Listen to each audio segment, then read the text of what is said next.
know you could be the winner if you really wanted to, right? But the problem is you keep playing that what if game. What if it don't work? What if I fail? Nah, flip it. What if it does work? And what if you win? Then what? You're gonna be sitting there happy, right? You say you wanna win, but then you're scared to lose. What sense does that even make? Look, you can't talk about wanting to win and then be scared of the risk. That's not how this works. If you lock in, keep your head down and stay focused on the vision, how could you not win? The only thing that's gonna make you lose is your own mindset, and that's all on you.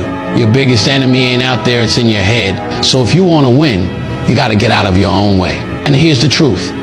Every time you doubt yourself, you're slowing down your own progress. You either believe in yourself or you don't.